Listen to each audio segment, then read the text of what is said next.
Hello everyone and welcome back to the good stuff. We are continuing the 1858 match between Paul Charles Morphy and Daniel Harvitz, and this is game 6. Now, I already made this video, but this morning my Windows got updated and it switched from the main microphone from my Blue Yeti to the camera microphone, and then it just was really terrible. So now I have to record it again, but it's not a problem because now I know the game much better. And for those of you who are just joining us, this is game 6. Morphy started the match by losing 2 games, then Morphy retaliated in great style. He won the next 3 games. This is now game 4, and after losing those 2 games, Morphy said that Harvitz will not win a single game. So we're still checking if this will be true or not, but best just if we check out the game. So Morphy again with the white pieces, and again Morphy opens with e4. We have e5 by Harvitz, knight to f3, and the d6. Again, Harvitz goes for the Philidor's defense, and the Morphy sticks with the d4. If it works, or what it's like, if it's not broken, don't fix it or something like that.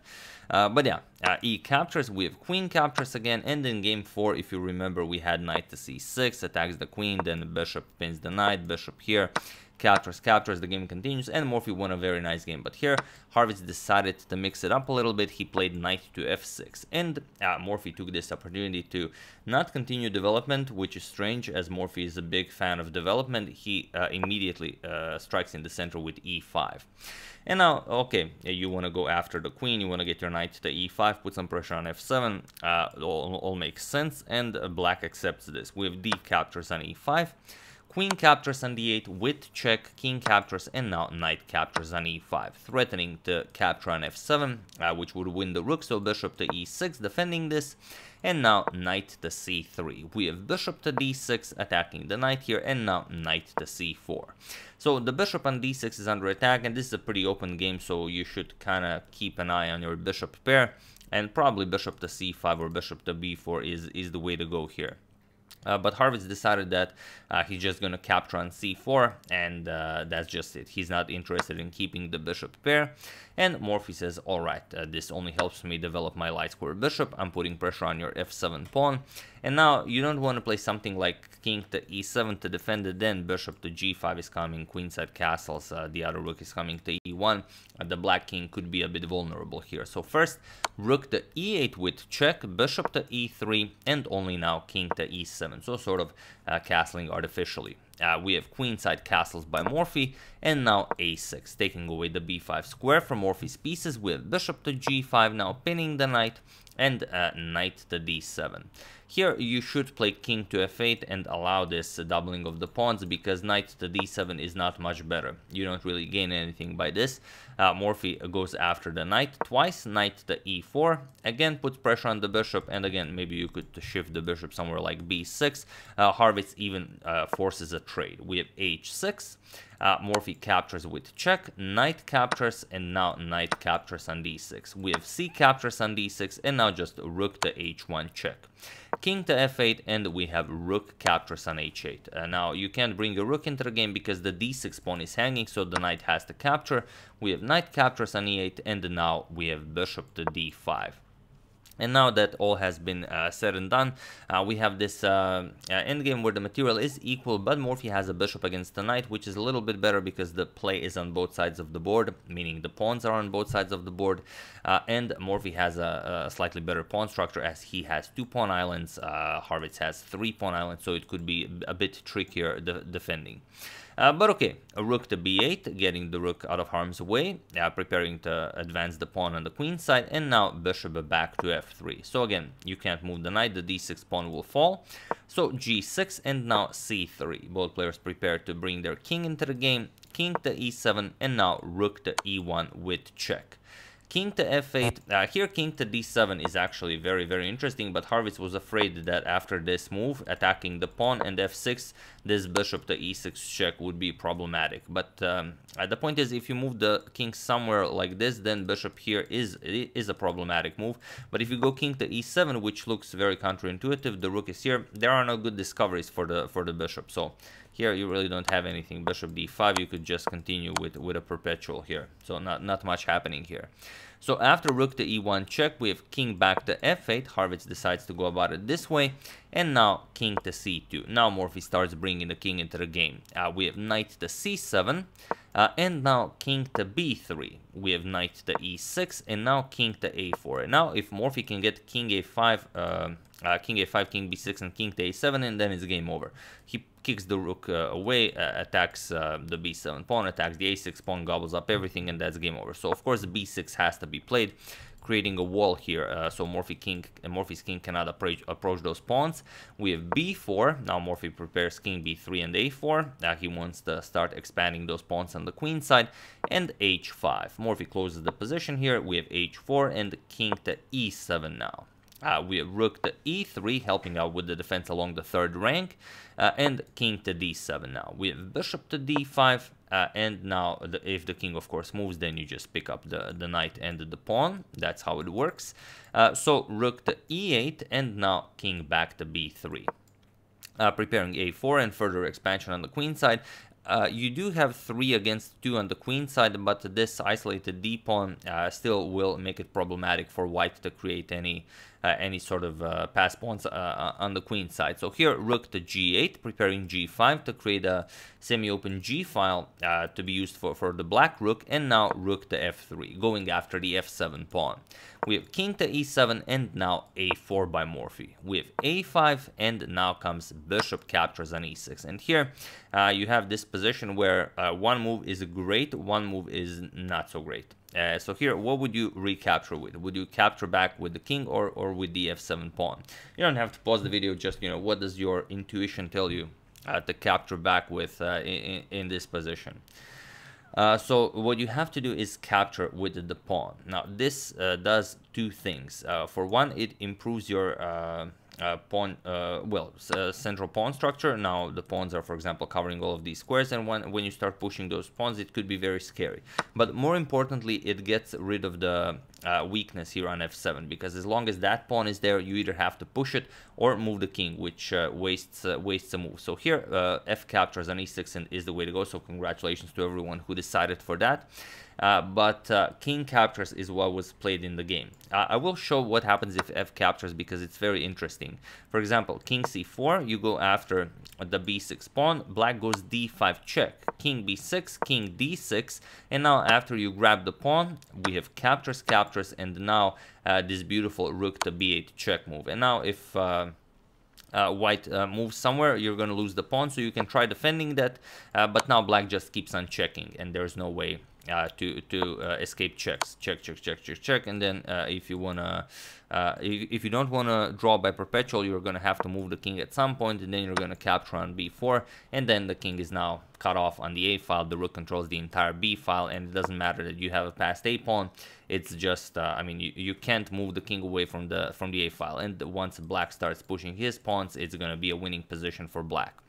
So definitely the way to go, f captures here. But king captures was played, and now we have king to c4. And now it's a bit different, because now if you try something like d5 check, king b5, and something like this, a captures on b4 captures, it doesn't matter.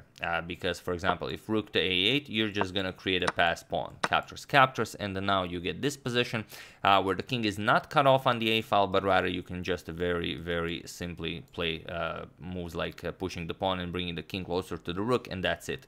White should be able to win this game.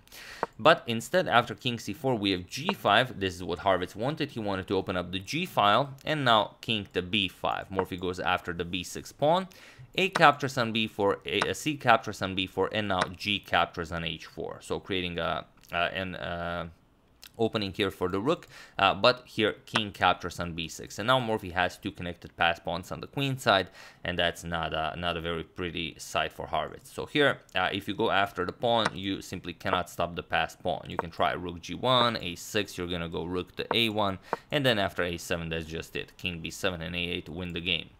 So instead, after king captures on b6, we have rook to b8 with check, and now king back to a5. But now it's different. You don't get to check the white king to infinity, because after this rook to b8 check, you have king c4. that's the good stuff. And if d5 check, king b3, and next you're gonna play b5 king b4 a5 a6 and so on. So instead, after king a5, we have king to d5, but now just rook to d3 check. So here, Harvitz wants to prevent Morphy from escaping with the king, but Morphy will not allow this. King to d3, rook to d3 check, king to c4, trading the d pawn for the b pawn, and Morphy accepts very gladly. Rook captures on d6, and now rook captures on b4. And now the position is completely winning for Morphy, but you have to do one very particular thing. So feel free to pause the video here and win the game for Morphy while I give you a couple of seconds.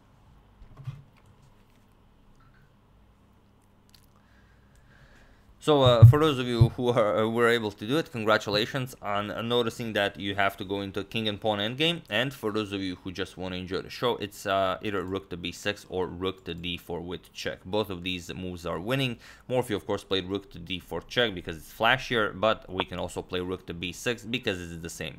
We force a rook trade, and after captures, our passed pawn is winning. But you have to be a little bit careful. For example, f5. A5, F4, now you don't get to push A6, first you have to play F3, otherwise black will get this move in. F3 captures, and then the H pawn also is queening, so you have to watch out for stuff when you're pushing past pawns. So F3, and now just push the past pawn to victory. But instead Morphy went for the much flashier rook to d4 check. We have king captures, and now it's pretty much the same thing. F5, Morphy immediately stops it with F4. And now Harvitz tries to go after the g2 pawn to create the passed h pawn, but now Morphy just starts pushing his passed pawn. a5, king f2, we have a6, king captures on g2, and now a7. We have h3, but now a8, and this also comes with check. So first Harvitz has to move the king to g1, and now queen to f3. And it was in this position on move 48 that Daniel Harvitz resigned the game, as there is nothing more to be done here. So really awesome stuff. The point is, if you push the pawn, then just one little check wins the game. Queen g3 check, you either move the king and then Morphy gobbles up all of the pawns, or you go king to h1 but just queen to f2, and there's no stalemate because you have this this terrible pawn. You will have to move it, and then queen to f1 is checkmate. So this is how the game ended. Morphy won game 6, and now this is his 4th win in a row, and it's really incredible how Morphy bounced back and just, you know, kept true to his word of not allowing Harvitz to win a single game after losing 2 games in a row. But interestingly, Harvitz said, if you remember in the previous game, he took a week's rest, or rather some 8 to 10 days of rest, and Morphy said, okay, you can rest for as long as you want, but then when we continue the match, we play every day, Sundays excluded. But now, after losing this game, Harvitz again requested a timeout, and the Morphy wasn't very satisfied, but there wasn't really anything he could do. So instead of, feeling bad about it, Morphy announced that he will hold yet another simultaneous blindfold exhibition against 8 opponents in Paris, like he did in Birmingham and, you know, every other place he visited, and people were very happy about this. So while our good friend Daniel Harvitz is recovering from this unspeakable thing that's happening to him, we are going to cover some of those blindfold simultaneous games, as maybe even all of them, I don't know. There could be some really awesome ones. But we're definitely going to cover them. We're then going to continue the match with Harvitz, but that's not the whole thing, because there are 2 extremely strong opponents that are riding from a certain part in France over to meet Morphy in Paris. They're, you know, not just coming to play chess. They also want to do some sightseeing, maybe check out the opera, and, you know, the good things are happening. So yeah, that's the game. Hope you guys enjoyed it. I would like to thank Theodoros Iliadis, who wishes happy birthday to Kyriakos, his good friend. I'm joining the congratulations as well. Happy birthday, man. My enormous butt, Francis Ayer, Damian Yordanov, and Alex Prihodko for your contribution to my channel. Thank you a lot. I really appreciate it.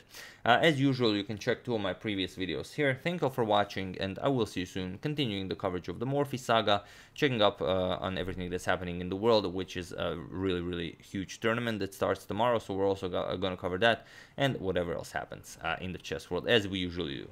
So thank you all. I will see you soon, and have an excellent rest of your day. Hope you enjoy. Hope you're enjoying the saga so far. And if you're only joining us, there is a link in the description below. First thing you will see, where you can start the entire Morphe saga from the beginning. See you soon.